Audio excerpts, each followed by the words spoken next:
gue waktu itu kemanapun, ke preskon manapun, itu media game cuma ada 5. Kotakgame.com, Game Station, Oke, Legend. Hot Game. Hot zamannya Game Station belum jadi majalah kan, dia cuman kayak lembaran, beberapa lembar doang kan. Iya. Welcome to Talk Podcast. Let's Talk Now bersama gua Andri. Dan untuk episode podcast kali ini gua kedatangan seseorang. Dia ini mantan wartawan game dan juga seorang game fighting enthusiast. Temennya admin dari gamer kantoran yang pernah podcast 2 kali sama gua waktu itu. Estu Putro Wibowo. Apa kabar, bro? Baik. Ya, kita ngomongin game lagi hari ini setelah kemarin gue terakhir kali ngobrol sama gamer kantoran bahas tentang betapa sucksnya movie-movie itu yang based on game.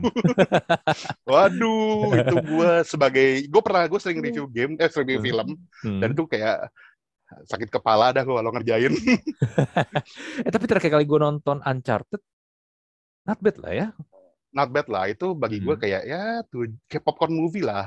Iya. Gak bekas tapi ya udahlah. Iya, Gitu. tapi gini, setidaknya buat gue gini, ketika gue kelar nonton, gue nggak merasa menyesal setelah nonton itu film gitu loh. 2 jam gue nggak terbuang sia-sia, at least gue terhibur lah. Ya karena gue bilang kok popcorn movie tapi Uncharted gitu ya wes lah gitu. Iya. Beda ketika gue terakhir nonton Resident Evil yang di remake ya. Aduh. Waduh, Oh apalagi my ini God. Resident Evil tuh bagi gue mungkin dia berusaha stay to the story ya. Tapi dengan karakter yang agak-agak ya sucks gitu. Terus yang paling parah menurut gue malah sih ini Monster Hunter. Gue gak ngerti itu film apa. Gue gak nonton Monster Hunter. gue kayak berusaha mencerah dan gagal gitu, kayak ini apa sih. Berusaha mencerah lagi terus gagal. Akhirnya gue tanya ke editor in chief gue waktu itu yang adalah di sebuah media gitu. Gue tanya ke editor in chief gue kayak ini mau apain. Gue bikin poin-poin aja gimana, gue bikin kayak 7 alasan kenapa lo gak boleh nonton film ini atau gimana gitu. Kata dia oke, ya wis lah. Ya mending kayak begitu sih, daripada lu berusaha mencari sisi baik dari film itu. Apa ya, enggak, ya udahlah ya, mau diapain gitu kan. Betul. Iya. Tapi kadang gini itu kayak sebuah tuntutan profesi sih. Kayak senior gue di perfilman selalu bilang gini, lu nggak bisa namanya nonton film itu lihat sisi jeleknya doang. Lu harus lihat kadang-kadang sisi baiknya juga, walaupun tuh sedikit. Tapi setidaknya lu cantumin sedikit aja tadi. Gue kayak, oke mem, kan ibu-ibu ya. Panggilannya mbak lah gitu. Oke mbak. Gitu. Terus habis itu gue kayak, untuk yang Monster Hunter itu ya, apalagi Resident Evil gitu, itu gue kayak, shit, ini apaan ya gitu. Ini tuh film apa ya Allah. Gue kayak please lah. Ya gini deh, contoh film, salah satu film terparah yang pernah gue nonton itu adalah Dragon Ball kan, Dragon Ball Evolution. Ya kalau mau dicari sisi positifnya, jujur gue apa yang mau dipaksain ya? Ya mungkin bisa dibilang ini kali ya, at least ada Chow Yun Fat lah di situ, udah gitu dong. By the way, kalau lo pengen tahu Dragon Ball itu, lo tau nggak lo, itu Dragon Ball itu sangat mengenang gue sekali, menjadi kenangan gue tersendiri. Kenapa? Karena pada saat abis Dragon Ball Dragon Ball Evolution kan namanya, Dragon Ball Evolution kalau nggak salah, Dragon Ball Evolution itu di launching di bioskop Indonesia, abis itu Indonesia kena embargo film. Ingat nggak lo dulu ada embargo film? Oh iya, sekitar setahun lebih. Betul. Kita diserbu sama film Thailand akhirnya karena nggak ada pilihan lain kan? Iya, dan abis itu karena gue sebagai wartawan film Hollywood kan, gue benar-benar nganggur selama setahun lebih gitu. Dan abis itu ya itu, sisa review gue adalah Dragon Ball Evolution, dan gue tuh bingung gitu kayak menulis apa ya. Tapi itu masih much better ketimbang si Resident Evil tadi sih. Resident Evil ya sudah lah, lo kayak lo mendingan keluar cepet-cepet dari bioskop gitu, daripada waktu lo habis, mendingan lo keluar gitu. Iya, aduh tuh kacau lah ya. Gue sampai sekarang juga ya, temen mungkin gini kali, waktu gue ngobrol sama gamer kantoran, mungkin kesimpulan kita adalah gini, karena mungkin memang Hollywoodnya sendiri, produser film Hollywood ya, para pelakunya, sutradaranya, dan juga even aktornya, banyak yang nggak main game. Jadi mereka tidak memahami tentang gamenya itu sendiri. Mungkin bedanya gini kali ya, kalau mungkin itu film based on komik superhero, ya lu bisa baca, ya kan? Medianya lu baca komik, semua orang bisa baca lah. Tapi kan nggak semua orang itu bisa bermain game dan menamatkan gamenya. It takes time, it takes skill kan? Ya, dan itu jadi kesimpulan kita waktu itu. Dan akhirnya ya mungkin yang bisa diambil contoh bagus mungkin The Witcher kali ya, karena si Henry Cavill memang pemain The Witcher juga kan. Jadi dia memahami Dan si dia baca Geralt itu. novelnya. Iya, dan Geralt itu seperti apa kan, The Witcher tuh kayak gimana. Jadi mungkin dia bisa lebih total. Sedangkan kalau yang lain-lain mungkin ya kalau nggak pernah main game susah ya bro ya. Soalnya gak dapet kan. Tapi sebenarnya gini, gue pernah dengar teorinya si siapa ya, si itu kalau nggak salah, si Video Games Theory tau nggak sih, yang di YouTube itu. Enggak, gue nggak tahu, gue nggak. Ya, pokoknya dia Mark Kipler, bukan Mark Kipler, pokoknya salah satu dari konten kreator YouTube yang lumayan terkenal. Itu dia bilang gini, kenapa film itu susah banget kenapa game itu susah banget diterjemahkan ke dalam film? Karena sebenarnya si gamenya itu sendiri sebenarnya nggak story enrich. Jadi lu diterapkan sebagai, lo diposisikan sebagai orang yang ngejalanin, dan ketika lo jadi orang yang ngejalanin, lu story itu bisa jadi cuma penyerta lo dong untuk membimbing lo menuju ke satu poin dan ke poin berikutnya gitu. Dari poin A ke poin B, dan balik lagi kalau lo main Resident Evil mungkin balik lagi ke poin A lagi. Itu ya story lo cuma butuh sampai situ aja, nggak butuh lo ceritanya kayak The Witcher kan. Kalau The Witcher kan wow, background story-nya udah ada nih, udah ada 11 buku apa 8 buku ya. Oh, udah ada banyak buku nih, ini background story-nya begini. Lo kembangin dialognya lagi gitu. Atau gimana? Nah, itu kan bisa dibilang wow banget kan ya. Nah, kalau lo bandingin, contoh lah kita ngomongin Resident Evil yang tadi lo bilang sesampah itu. Coba deh, lo bayangin Resident Evil tuh dialognya sedikit apa sih sebenarnya? Dialognya super sedikit lo kalau pengen tahu, dibandingin lo The Witcher yang heavy on dialog, yang kalau lo miss dikit lo bisa salah ngerjain quest. Kebayang kan? Ya itu dia, karena dia memposisikan diri lo sebagai lo pemain, lo play, lo feel yourself. Dan sedangkan ketika lo di bioskop, lo bukan pemain, lo jadi penyaksi. Betul. Gitu. Jadi beda point of view-nya. Jadi beda point of view-nya, beda feels-nya juga. Dan banyak banget poin-poin yang nggak dijelasin tanpa begitu gitu.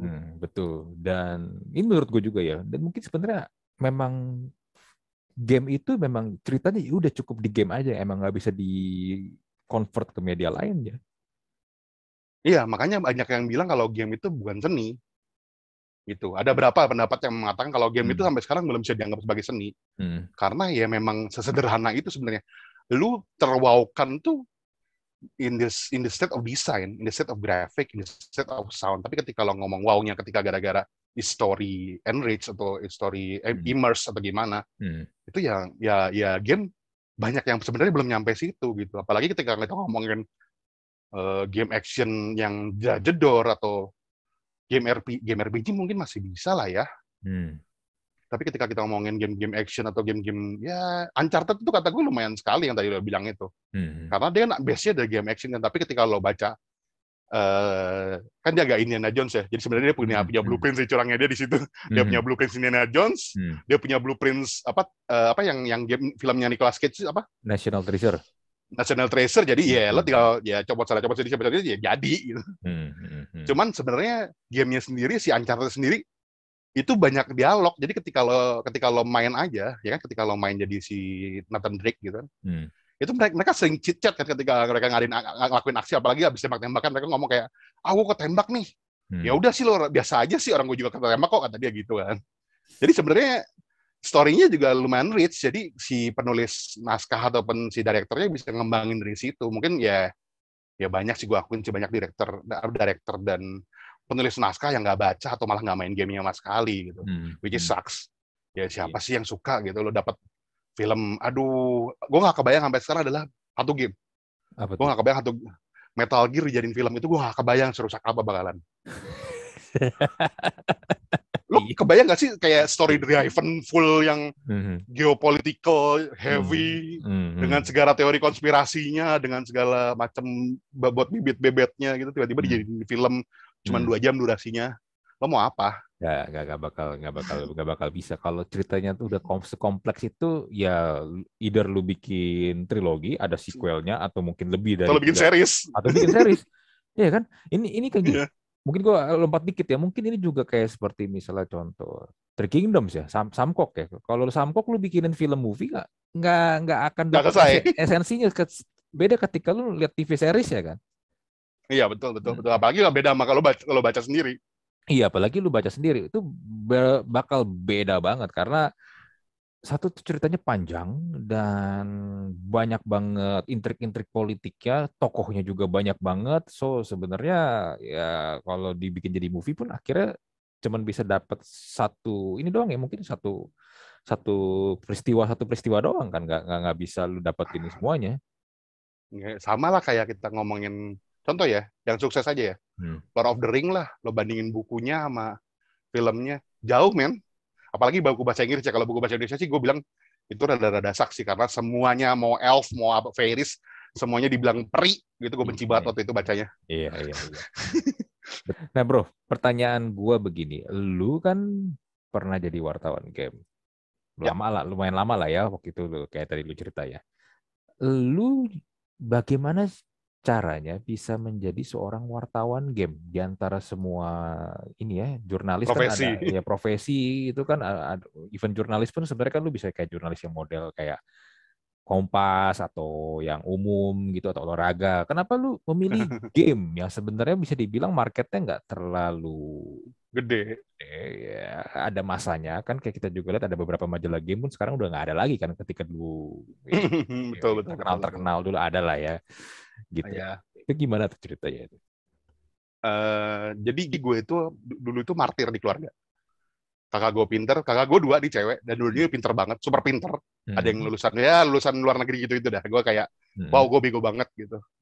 Gue itu dulu tuh cuman demen ke warnet, main lah rame-rame sama temen-temen gue. Bener-bener gue martir. Gue bukan di musim sih, gue kayak di keluarga gue itu kayak, lo main mulu, kapan lulus kuliah lo? Ini jujur-jujuran aja nih ya. Jadi gue ketika gue udah stuck banget waktu itu di warnet, gue bener-bener posisi gue stuck. Dan gue nggak mau ngapa-ngapain lagi gitu. Maksud gue kayak, hello, teman-teman gue dulu yang main warnet bareng sama gue udah ganti jadi anak yang lebih muda, dan bagi gue udah terlalu tua di sana. Itu tiba-tiba itu pikiran itu muncul tahun 2007 ya. Gue bayangin gue kuliah dari tahun 2001 sampai 2007 belum kelar. Akhirnya gue nggak mau, akhirnya memutuskan gue cabut dari kuliah. Ya jujur ini dark story gue cabut dari kuliah, dimarahin namanya bokap gue, bokap nyokap segala macam, ya gimana, gue udah ada 7 tahun di sini, maksud gue pemutihan, mahal pemutihan. Gitu loh. Jadi akhirnya gue kayak, gue bisa apa sih? Gue mikir begitu, gue bisa apa sih? Gue pengen tahu gue bisa apa. Dan ternyata nyokap bokap gue tuh dari dulu tuh ngasih buku banyak di kamar gue. Dan gue pikir-pikir adalah, gue seneng banget sama yang namanya dunia tulis menulis sebenarnya. Gitu loh. Jadi gue senang baca buku. Gue benar-benar, jadi kan nggak orang aneh ya, martir tapi senang baca buku. Itu kayak gimana sih? Lo martir apa bukan? Jadi gue suka baca buku. Buku apapun itu gue baca. Dan habis itu gue tertarik ke dunia tulis menulis. Gitu. Akhirnya gue coba tulis menulis. Waktu itu kebetulan nih ada lowongan. Bener-bener lowongan itu pertama gue baca di situs game favorit gue. Waktu itu gue main Ragnarok. Ragnarok online pas masih zaman warnet ya, masih zaman warnet. Zaman warnet, makanya gue jadi anak warnet kan. Nah itu, gue baca Ragnarok online nih. Tiba-tiba ada lowongan jurnalis game. Ini apaan nih? Gue buka lah, gue baca lah syarat-syaratnya. Oh nggak ada lulusan. Nggak ada lulusan pertama itu, gue udah seneng. Terus abis itu, lu harus ngirimin review lo. Dengan pengetahuan gue yang super terbatas waktu itu, ya EYD segala macam masih salah, apa-apa masih salah, KBBI ngaco lah segala macam. Gue beranikan diri untuk nulis 3 review Assassin's Creed, apalagi sama pokoknya 2 game bagus, 1 game jelek. Itu gue kirim ke sana, nggak ada panggilan. 3 hari gue tinggal nggak ada panggilan. Gue tulis lagi 5, kirim ke dia lagi, nggak ada panggilan lagi. Gue tulis lagi 8, gue kirim lagi ke dia, dipanggil gue. Berarti lu sampai jadi 3 kali ya? 3 kali dengan jumlah review yang banyak. Terus habis itu pas didatengin nama itu, gue berhadapan langsung dengan owner yang namanya Pak Andi Suryanto. Pak bos besar gue itu waktu itu ya, Andi Suryanto. Itu dia bilang ke gue gini, lu ngapain sih email gue sampai 3 kali? Terus gue bilang, ya Pak, nama juga penasaran nama kerjaannya. Oh gitu. Terus dia babi-bu segala macem, interview segala macem. Terus dia nanya sama gue, menurut lo game bagus tuh kayak gimana sih? Game bagus tuh kayak gini-gini Pak. Game bagus tuh harus grafiknya bagus, storytelling harus bagus, pacingnya harus bagus, jangan terlalu dragging, gini-gini. Akhirnya gue jelasin dengan bahasa-bahasa konsep gue lah. Kan dulu kan karena gue suka baca, bahasa gue lumayan agak high lah. Iya. Gue nggak terlalu, ya paham lah lo.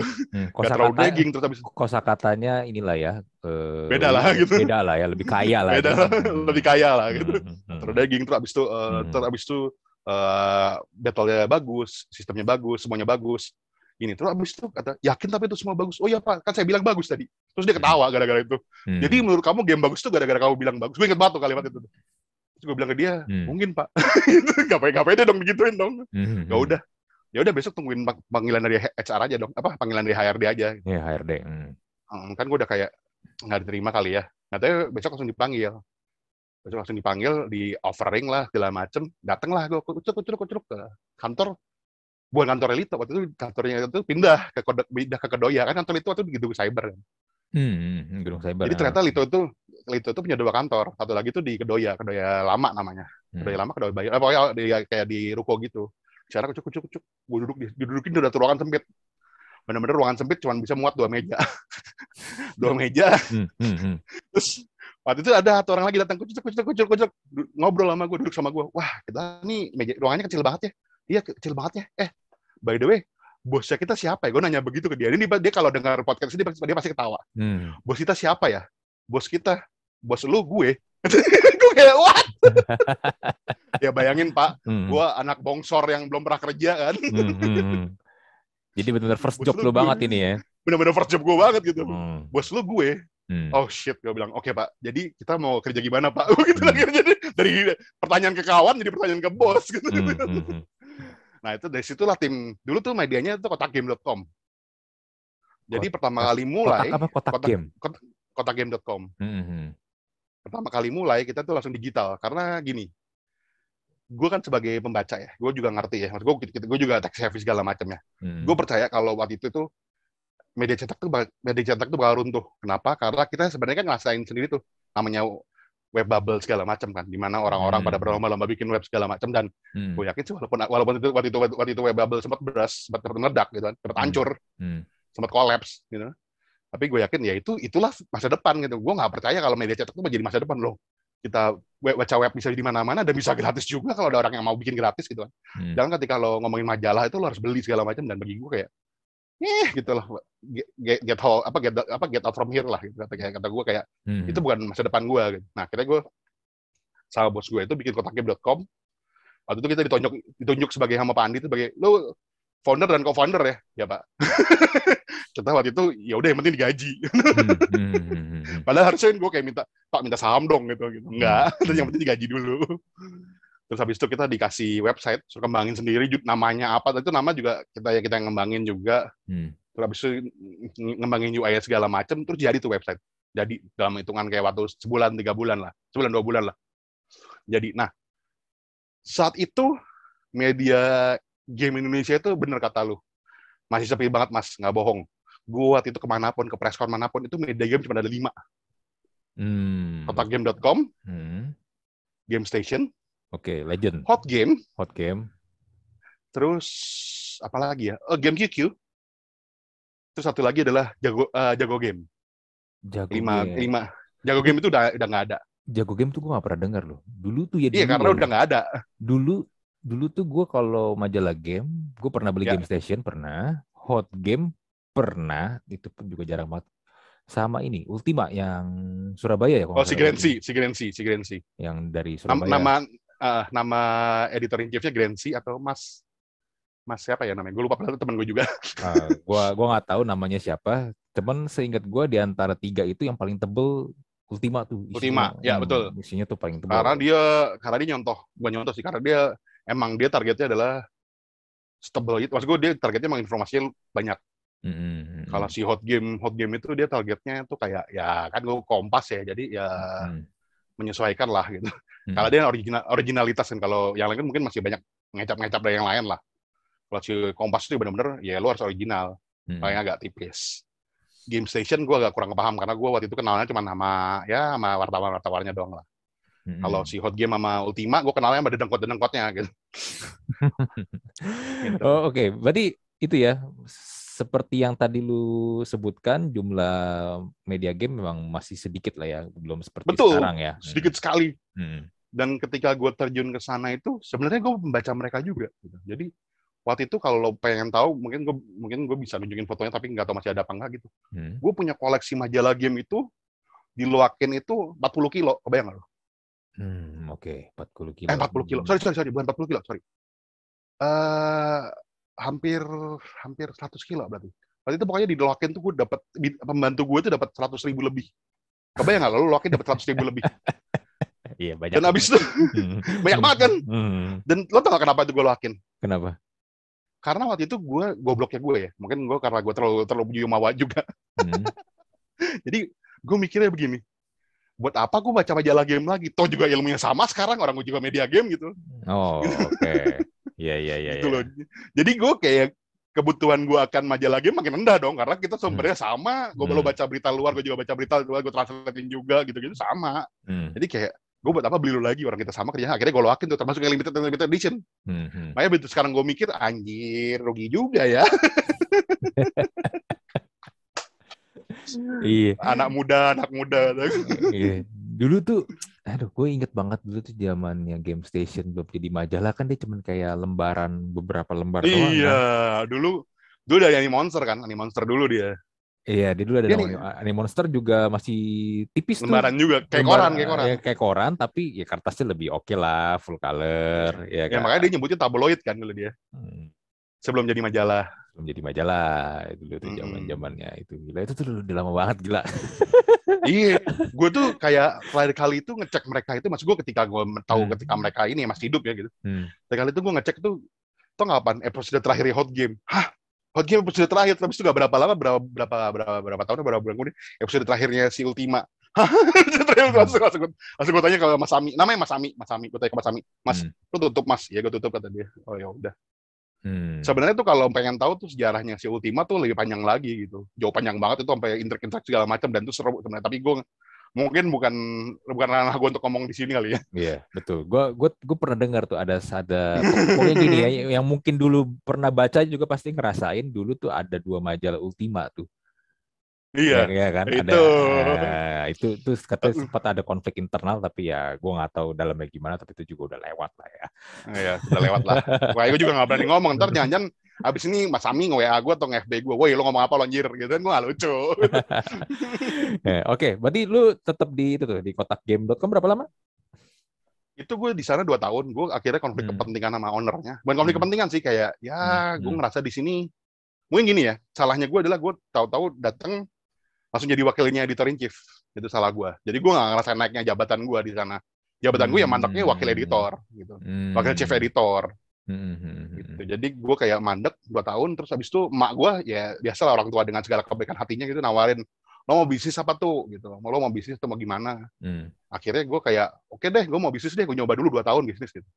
2 tahun bisnis, jadi sih warnet segala macam nih, tapi dalam hati gue begitu jadi warnet dan bank, kan gue waktu itu bikin warnet, bikin bank, ya bikin lah, bikin usaha-usaha kecil-kecil gitu lah.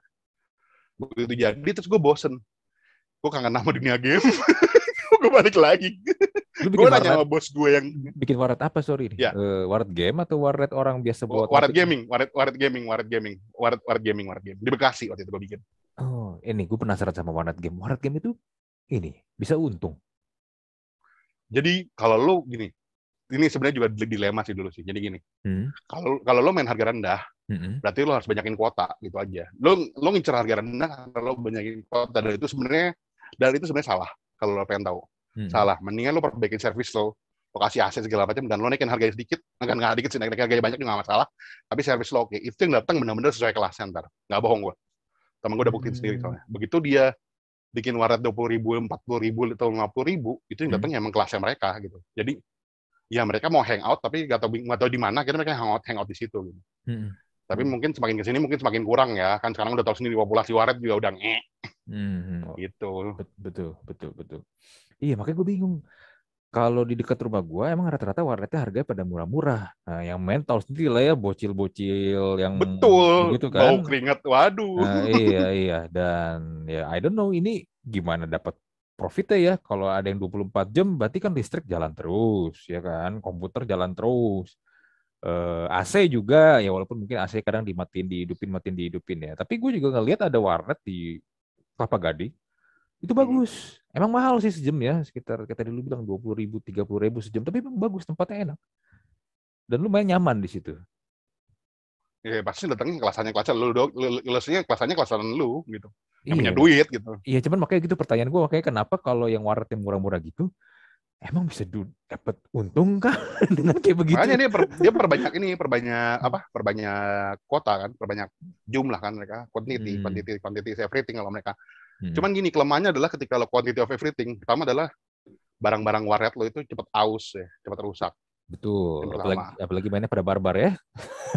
Keyboard, gini, kalau keyboard mouse mah, gue udah nggak bakal beliin yang bagus, gue beliin Logitech MK100 yang paling murah. Kalau perlu yang KW. Kalau rusak ganti, udah biasa lah gue itu. Iya. Cuman gini, ketika lo milih yang tadi yang gue bilang murah, itu bahkan temen gue suka ngeledekin kok antara harga KWC gue sama harga warnet sama ya. Oh iya, bener gitu tuh. Bener. Bener. Lebih sama, bener. Lebih sama, dan itu menyebalkan. Dan bagi gue tuh menyebalkan ketika gue jadi ngambil kelang kasih itu, kata gue kayak, man, this is sucks gitu, kata gue kayak, gue harus ganti sudah strategi. Cuman waktu itu modal gue udah lari ke bengkel.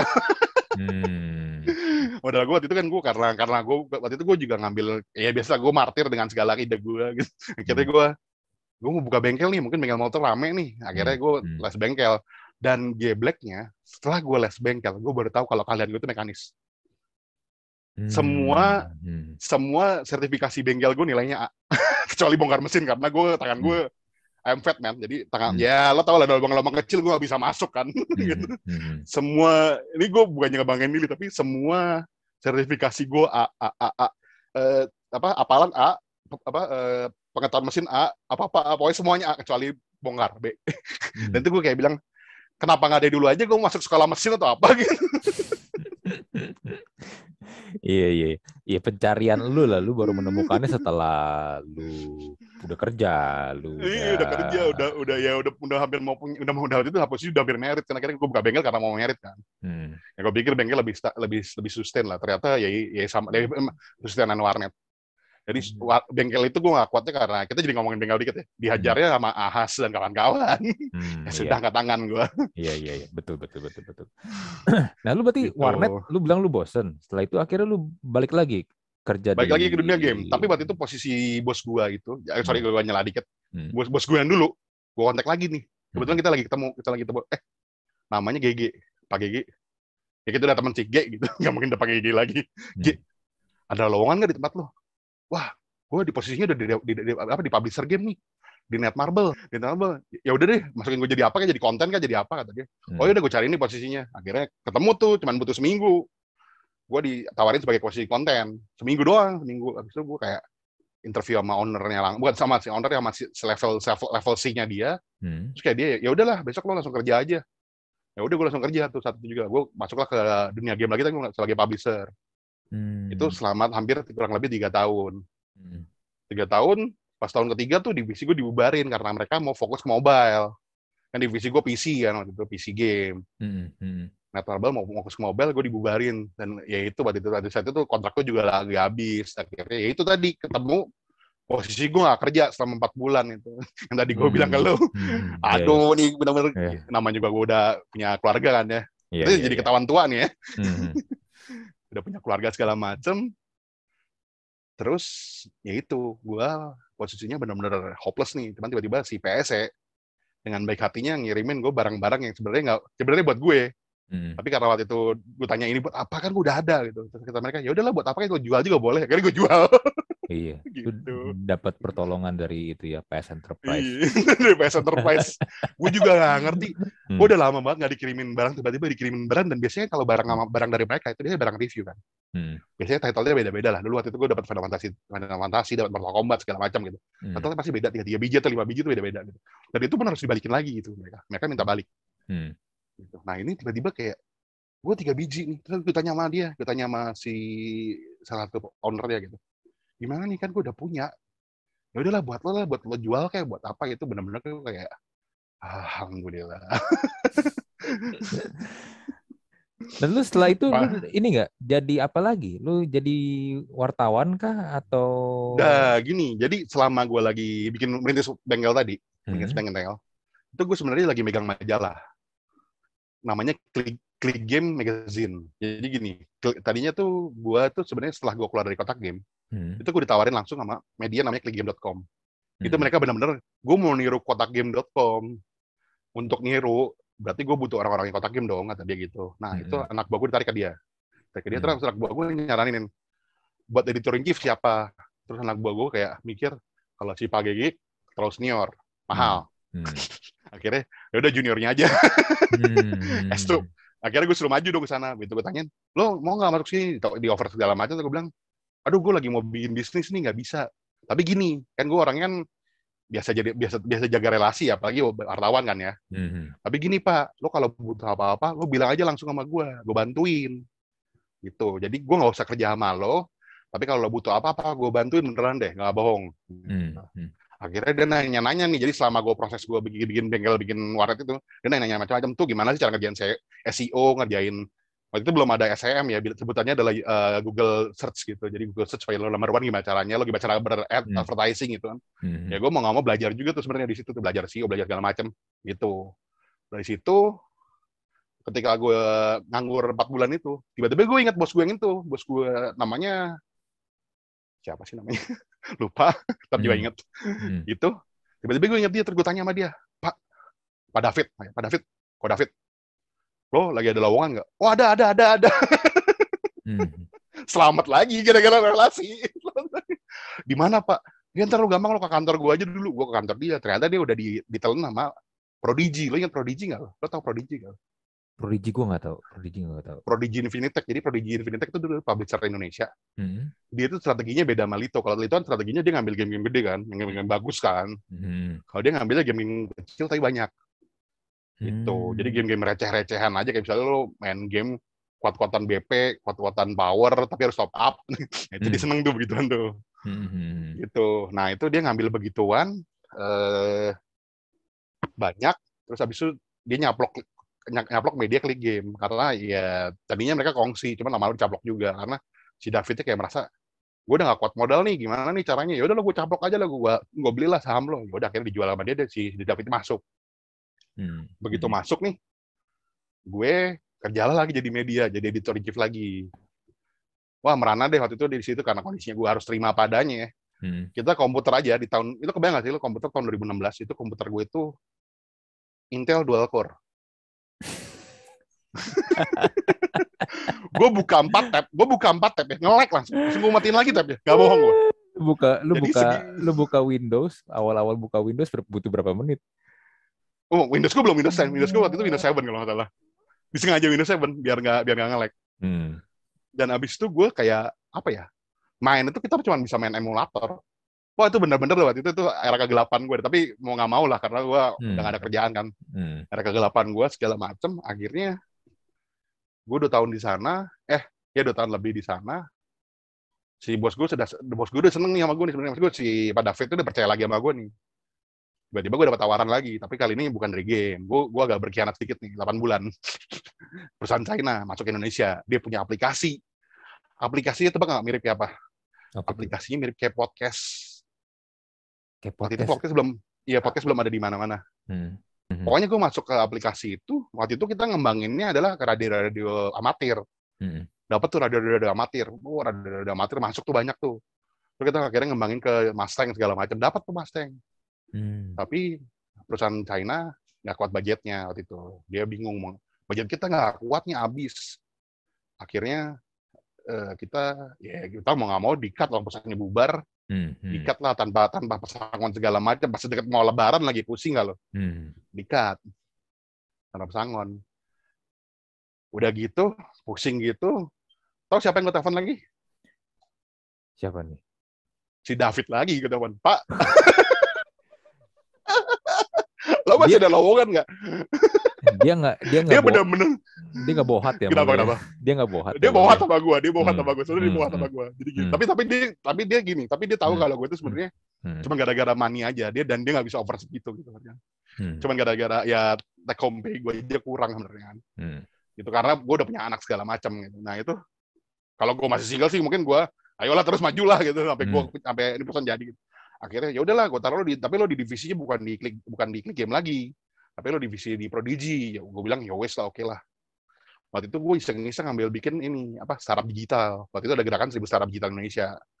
Gue udah bikin startup segala macem, tapi ternyata gue nggak lolos. Tapi waktu itu ya udahlah, gue udah happy lo udah tahu basicnya startup nih.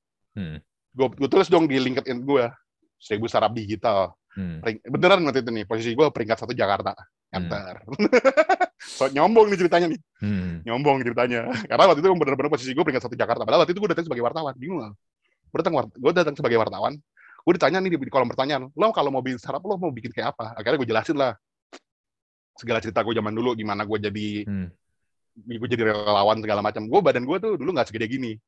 Badan gue tuh dulu lumayan lah, kesel lo lah gitu. Gak percaya kan? Percaya, orang bisa berubah badannya soalnya. Terus. Nah itu, akhirnya gue bikin jadi relawan di mana-mana, jadi relawan di Jogja, di Aceh waktu itu waktu tsunami segala macam. Gue jelasin nih.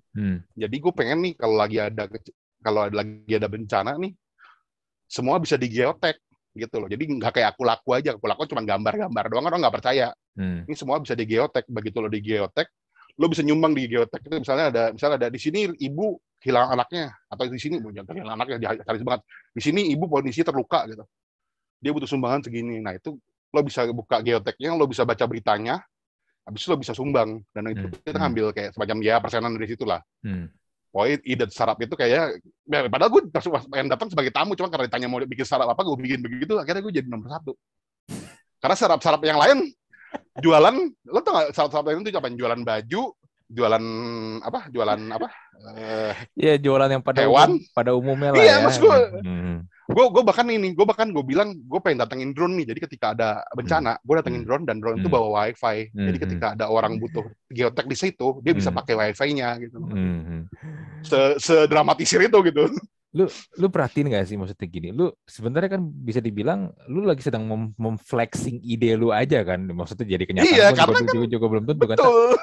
Tapi gini loh, even sampai sekarang 2022 ya, even sampai sekarang pun masih ada aja orang yang akan termakan sama begituan, dan nggak cuma sedikit loh, banyak loh.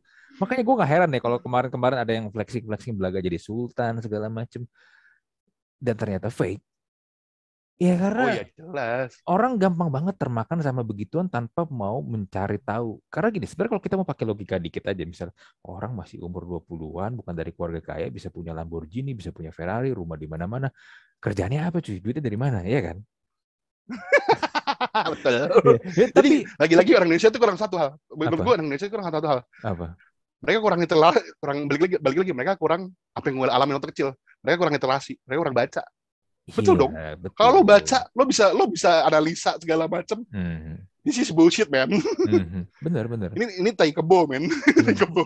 Bener. Kan kadang-kadang kan ada orang seperti itu sebenarnya mungkin bukan karena dia kaya, mungkin aja dia memang bagian part dari marketing company-nya dia atau brand-nya dia. Betul, bisa aja dari marketing campaign. Iya kan. Stan dan kawan-kawan. Makanya.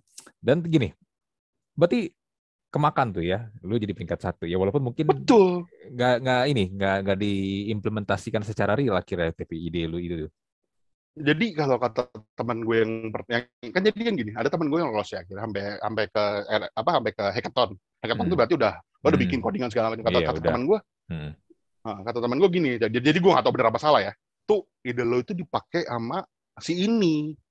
Jadi si gerakan startup ini itu ngambil ide bagus, dan kalau lo dianggap leadernya kurang bagus atau gimana, atau mungkin biasanya dianggap kerja sendiri, itu lo dicabut dan ide lo dikasih ke orang lain. Kata gue, ya itu mungkin rezekinya dia lah gitu. Karena menurut gue selalu percaya sama kata-kata emak gue, maksud gue ide itu murah, lo bisa di WC dapat ide, tapi ketika lo eksekusi itu mahal, mahal dan susah. Itu kata emak gue.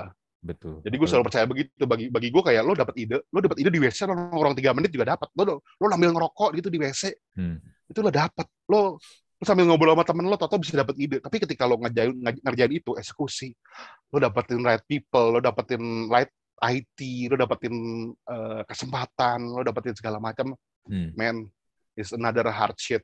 Kalau kita boleh ngomong jorok gitu. another hard work. Iya. Terus akhirnya gimana setelah itu? Lu pernah kasih gue beberapa artikel link kan? Nulis artikel itu. Itu setelah ini tuh, lu nulis di situ ya? Nah, ini dia nih. Jadi kita akhirnya nyampe ke ujung, ke bagian gue, ke versi gue ya. Jadi gini. Setelah itu kan boleh nyombong dong gue di LinkedIn dong. Startup digital terbaik Jakarta nomor 1. Gue jelasin deh prosesi gue ngapain aja. Kan gue sebenarnya lolos sampai babak kedua ya. Jadi udah waktu itu ngumpulin orang-orang satu tim. Dan lo di brainstorming dulu nih sebelum masuk ke babak ketiga. Babak ketiga tuh apa ya, lupa gue. Pokoknya babak keempatnya hackathon. Gue di brainstorming tuh. Udah di brainstorming segala macam, ternyata gue cabut. Nah itu gue tulis lah itu. Tiba-tiba ada headhunter nyari editor in chief yang pernah kerja di startup, yang pernah membuat startup ataupun kerja di startup.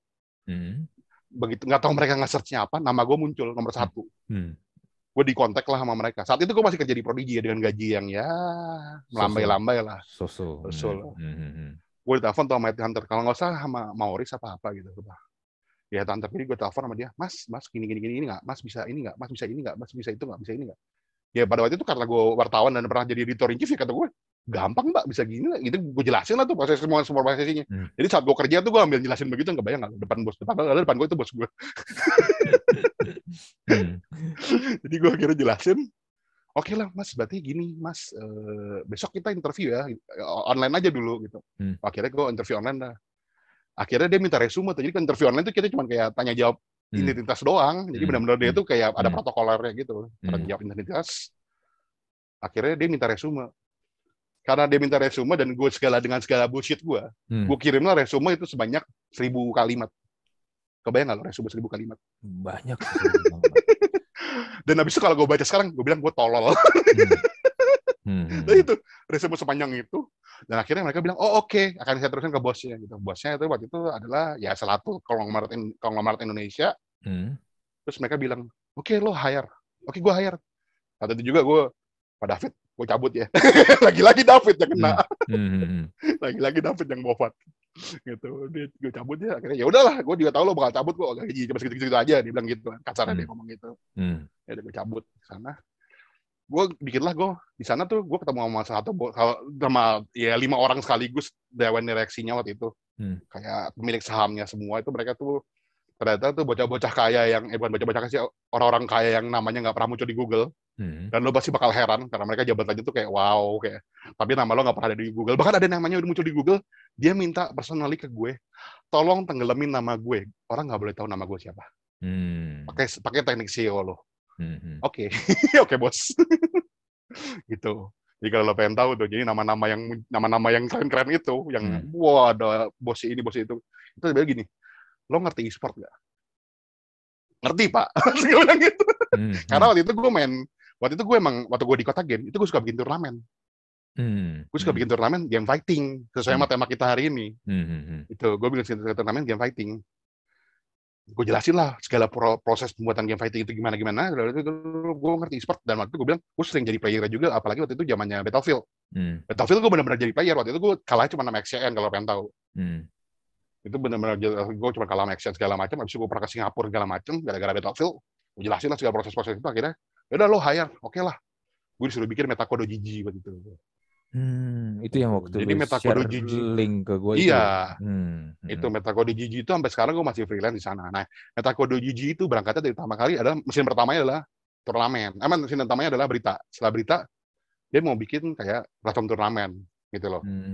Makanya dia jadi e-sport. Ya pertama berita dia e-sport banget. E-sport banget semuanya formatnya e-sport, akhirnya bikin platform turnamen. Dan jadilah seperti sekarang, walaupun lo mungkin nggak kenal, nggak tahu gimana. Tapi mereka sebenarnya untuk di Free Fire gitu mereka oke lah Free Metacode GG. Sampai detik ini gue masih happily, masih dengan senang hati freelance sama mereka. Bahkan mereka kalau ngelempar proyek-proyekan gitu ke gue, karena ya koneksi mereka ke dunia luar sebenarnya gue yang pegang. Gitu. Oke. Berarti gue bisa menyimpulkan gini ya. Jadi wartawan game itu, kerja di perusahaan media game itu berarti nggak selamanya lu nyobain game terus ya? Jelas, gini, jadi kalau dulu waktu itu yang paling strict ya, ada di Kota Game. Kota Game itu karena bos gue itu orang Gramedia sih, Pak GG itu orang Gramedia. Jadi dia strict gini, tuh ide lo paling banyak di perusahaan ini, ide lo paling ngaco deh, ide lo paling ngawur. Karena itu lo bikin feature, lo nggak bisa bikin review. Kenapa? Kalau lo bikin review, ide lo sayang, ide lo habis buat bikin review doang. Jadi lo bikin feature, oke, lo bikin feature. Ada teman gue tuh lagi, lo mainin game selama 1 hari. Besoknya lo bikin reviewnya. Atau ketika game itu lo suka ya, harus suka dulu. Lo bisa perpanjang waktu main lo jadi 3 hari atau bahkan 4 hari. Habis lo bikin review sedip mungkin. Karena lo suka.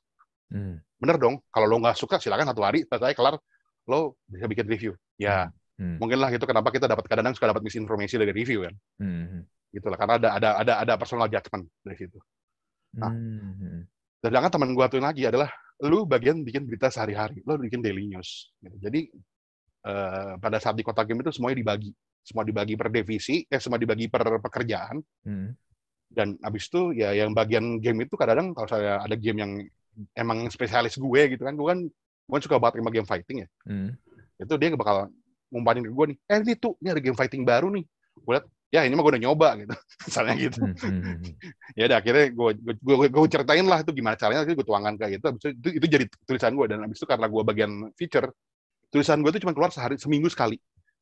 Karena gue feature dan artikel gue tuh selalu di atas 1.000 kata, pasti minimal 2.000 lah, 2.000, 4.000, 3.000 bisa sampai 5.000 lah. Karena gue keluarin artikel cuma seminggu sekali. Gitu. Oke, berarti bisa lagi nih, ada orang yang nanya jadi game jurnalis itu apakah akan main game terusan? Nggak juga ya, karena lu tetap aja dituntut supaya lu menghasilkan tulisan artikel kan. Betul. Dan gini, sebenarnya ada pergeseran waktu, ada pergeseran ya, Mas Andri. Jadi gini, dulu tuh kan kita bisa by kuota ya, jadi kita kayak 5 artikel lah per hari lah. Kita nutupin Google SEO tuh isinya artikel kita semua. Satu kejadian ataupun satu game aja gitu. Sekarang udah nggak bisa, Mas. Jadi sekarang ketimbang lu ngejar, bisa lu ngejar, contoh kasar, lu ngejar Detik gitu ya, atau lu ngejar Kompas gitu, yang gede gitu. Lo mendingan lo bikin satu artikel yang emang cuma ada di lo gitu. Jadi lo kalau lo jadi wartawan game ya, dengan market kita yang cuman ya nggak segede yang lain, nggak segede gosip, nggak segede otomotif, atau nggak segede sports, walaupun e-sport ada ya. Nah itu kita harus bikin artikel yang sifatnya lo kayak lebih mengerucut, lebih tajam daripada yang lain. Karena dengan cara begitu, lo kemungkinan besar, mungkin lo dapat pembacanya jadinya niche ya, jadinya sedikit, nggak sebanyak yang lain. Tapi dengan cara begitu, sekalinya ada orang hit di keyword lo, itu keyword lo bakal naik terus. Gitu mah caranya. Karena orang lain nggak bahas. Betul. Gitu. Betul. Karena artikelnya cuma lu doang yang nulis tentang itu. Iya. Jadi bebannya mereka itu berubah jadi satu hari satu artikel doang, tapi harus deep gitu. Harus mengerucut, nggak bisa kayak dulu lagi. Kalau duluan lo hambur-hamburin aja artikel lo gitu. Sekarang walaupun human resource-nya banyak, cuman ya satu orang satu artikel aja, nggak bisa kayak satu orang gue minta 5 dong gitu, nggak bisa. Bebannya terlalu berat, mereka cepat burn out kayak gitu. Jadi kalau lo bilang bisa nggak sih sekarang lo main game ambil kerjaan jadi wartawan game itu apakah cuma main game dong? Jelas enggak. Tapi kalau melihat yang sekarang, kondisi yang sekarang, lo jadi jauh lebih memungkinkan untuk main game dengan lebih deep, untuk nulis konten yang lebih deep juga. Ketimbang zaman dulu yang lo bikin konten gini dong, banyak gini dong, gini-gini, itu kayaknya udah beda zaman gitu. Gitu. Iya. Bisa dibilang ini ya, perjalanan lu di dunia game ini, terutama di dunia game ini ya, media ya, itu bisa gue bilang gimana ya, naik turun iya, penuh dengan kekacauan iya juga, lu juga resign sebentar, terus ini juga. Terus ya akhirnya ketika lu mendapatkan yang terakhir ini, ya ini ya, ada dapat gara-gara flexing bullshit juga di LinkedIn, akhirnya dapat posisi. Jadi kalau yang terakhir kan gue udah belajar ya dari metodologi ya, gimana dulu gue bullshitnya gue, dan akhirnya gue kayak kok gini-gini aja hidup gue, suka hidup gue, maksud gue perusahaannya kok gini-gini aja. Ketika kan mereka walaupun mereka punya budget gitu, tapi kan mereka kalau mikir kan, gue punya manpower 4 nih, 4 bisa jadi apa sih? Oh, gue punya manpower 5 nih, 5 bisa jadi apa sih gitu. Mereka pasti mikir begitu kan. Begitu gue bikin media doang, aduh kok gini-gini aja medianya. Maksud gue ya kita pertama-tama nomor satu karena kita waktu itu bikin format adalah lo bikin, misalnya contoh kita bikin review hero ya, misalnya dari Mobile Legends, ya lo bikin lah itu lengkap lah tuh, dari mulai mereka itu hebatnya di mana, cara bikinnya kayak gimana, equipnya kayak apa. Dan itu kita yang pertama, jujur aja kita yang pertama, Metaku itu yang pertama. Gue nggak bohong, itu Metaku yang pertama. Terus lama-lama itu ditiru media lain dengan mudahnya. Itu gue kayak, oh men, terus senjata gue apa lagi? Senjata gue habis. Terus habis itu akhirnya si Pak Bos bilang, ya udah lo masukin lah teman lo yang jago ngerti bisnis lah. Akhirnya gue ajak Bram itu. Bram, gue kan pernah bikin turnamen gini-ginian, nih bos gue pengen bikin turnamen nih, dan dia ngajakin orang-orang yang udah punya channel lah, ke para sponsor lah minimal lah, karena suka minta sponsor segala macam kan, dia bilang gitu, ke Fantech lah, kemana kayak gitu, ke Logitech juga teman-teman kita sih, itu Razer kayak gitu, ya udahlah, ya udah, masuk lah. Waktu itu dia lagi bohat-bohatnya di kantornya dia, jadi dia bohat-bohatnya di kantornya dia pindah ke kantor gue, Maju tuh, begitu maju ya itu gue tiba-tiba dapat tawaran di Collab Asia dengan gaji yang boom. THP gue tiba-tiba kayak buat gitu kayak oke. Terus waktu itu bini gue lagi ada masalah dikit, masalah keluarga ya, jadi gue kayak ya gue harus kejar opportunity ini. Gue udah bilang ke bos gue, apa nggak bisa, jadi waktu itu ya ada masalah keluarga, apa nggak bisa gue yang kata bosku, gue yang nalangin dulu lah, gue yang nalangin keperluan lo dulu lah. Wah pak, kalau lo nalangin keperluan gue, itu gue bisa berhutang sama lo lama sekali. Tapi ketika gue kejar opportunity ini, gue cukup 5 bulan lah kelar masalah ini. Gitu. Akhirnya bos gue, yaudah.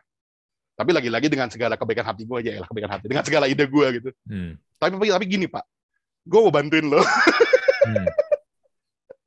Gue mau bantuin lo. Gitu pak. Tapi karena bos gue yang di sini agak baik hati dan ya gitulah, dan medal mereka banyak, gak bisa. Kalau mau lo freelance di sini. Oke, gue freelance lah pak. Jadi nggak free ya pak. Ya akhirnya gue masukin budget gue yang paling rendah lah. Ini pak segini pak. Oh ya oke. Ya mereka seneng dong gue kasih harga segitu. Gitu. Oke. Menarik ya. Nah begitu masuk Collab Asia, ya kan, gue masuk ke benar-benar baru nih mas, karena waktu itu gue belum bisa multimedia kan. Sedangkan anak buah gue itu isinya editor semua, editor video. Gitu.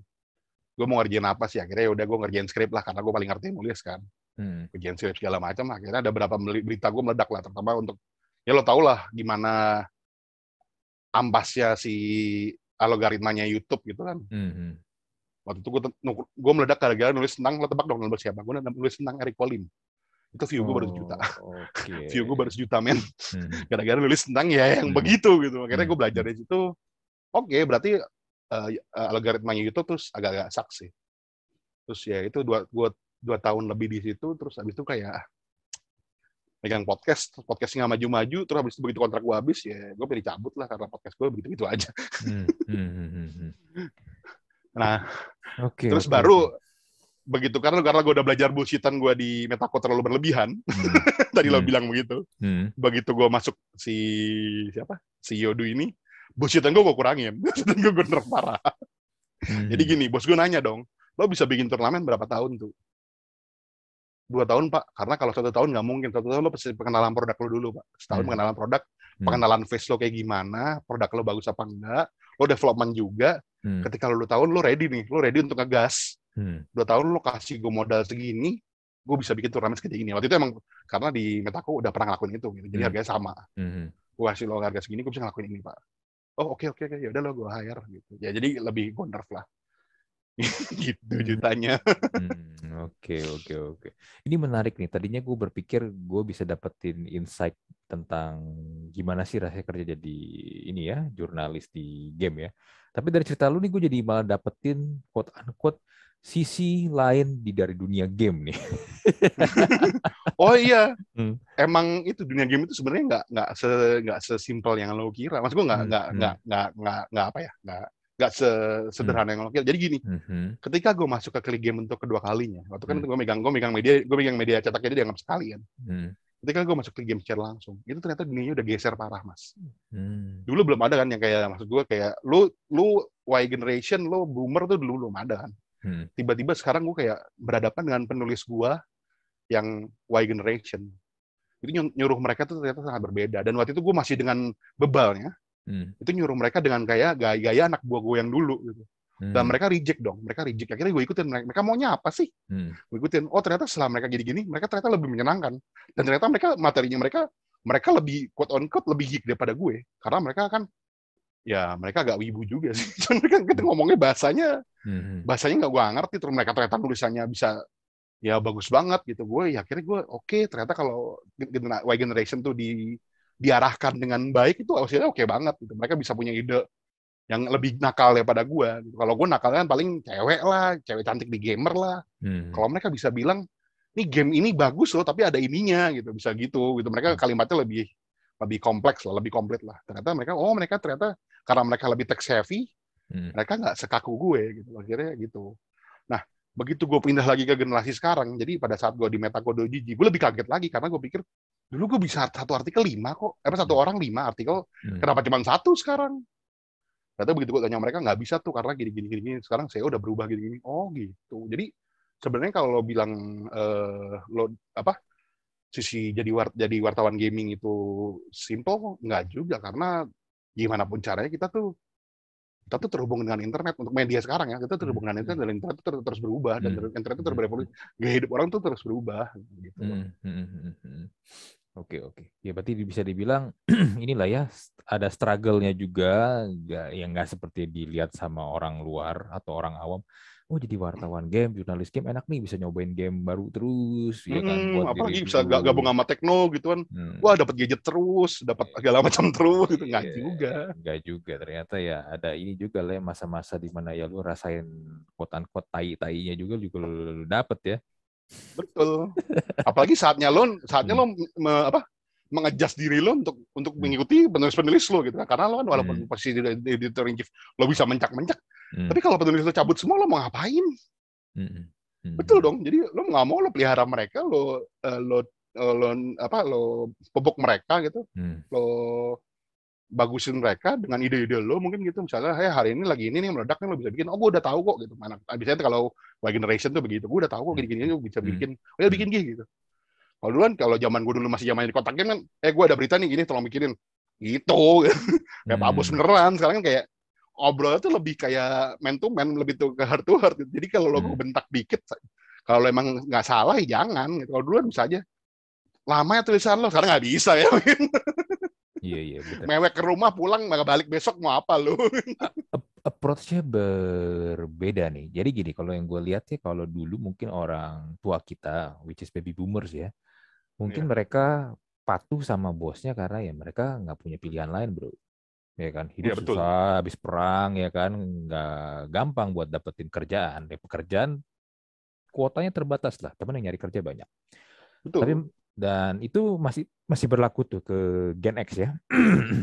Ke Gen X yang sampai kelahiran tahun 79. Tapi mulai ke kita kan sebenarnya 80-an milenial tua lah ya. Kita masih dihitung milenial sampai milenial 90-an. Itu udah mulai bergeser tuh. Kita udah punya opsi jauh lebih banyak. Jadi ketika kita merasa lingkungan kantor kita, lingkungan kerja kita tidak menyenangkan, bos kita kayak ngehe gitu kan. Ya kita memilih, mungkin ada pada gue di sini stres, nyiksa diri gue bisa punya pilihan lain, option lain, entah itu gue kerja di company lain atau gue buka bisnis sendiri kayak ngonten kayak. Karena kan pilihan lebih banyak kan. Sekarang lebih banyak lagi sekarang. Apalagi lu sekarang turun lagi ke genset lebih banyak lagi nanti pilihannya buat ini kan, buat dapetin kerjaan. Jadi menurut gua kalau seorang leader atau seorang bos masih tetap menerapkan cara-cara dibuat baby boomers atau Gen X, ya nggak bakal masuk. Yang ada ntar turnover rate di company itu tinggi sekali, tinggi banget. Bisa cuman 0,4, which is cuman 4 bulan doang. Orang kerja di situ. Iya kan? Iya, dan itu kata gue selalu bilang sama bos gue nih, sebenarnya yang bos gue yang sekarang. Ini itu dia direktur sebuah bank ternama lah tadinya. Terus habis itu dia sekarang jadi direktur juga tempat gue. Soalnya gue selalu bilang sama dia, Pak, turnover kita jangan sampai tinggi-tinggian, Pak. Jangan, maksud gue kayak keluar masuk jangan terlalu cepat. Soalnya ngedidik orang itu capek. Dan lama, dan fruitful, maksud gue dan berbuahnya itu lama banget. Gitu. Akhirnya dia tuh suka mikir juga gitu. Jadi kayak saya ada orang yang terlalu di-push sama dia, ditekan sama dia, mau cabut. Terus dipanggil ke ruangannya dia. Terus selalu gue kan, ini ruangan bos gue di belakang gue. Jadi kadang-kadang kedengeran lah gitu. Apa kita mau rise? Ini pokoknya dia senjata dia adalah rise. Suka ketawa. Kadang-kadang nggak, lu nggak bisa itu sih. Iya, makanya gue suka ketawa karena itu. Kadang-kadang gue bilang ke dia, Pak, sebenarnya les aja kadang-kadang nggak cukup, Pak. Kalau rise, kalau dianggap di kantor yang ada opportunity lebih bagus dan lebih santai, dia milih lebih santai. Gitu. Jadi kadang-kadang lo harus bilang, sebenarnya gue itu beginiin lo karena gue pengen lo lebih maju daripada sekarang, gitu, minimal, misalnya gitu, gitu. Itulah pada intinya. Betul. Iya sih. Ya lu nggak bisa lah menerapkan cara-cara yang seakan-akan lu yang punya kuasa dan orang itu nggak bisa hidup tanpa lu. Udah bukan zamannya.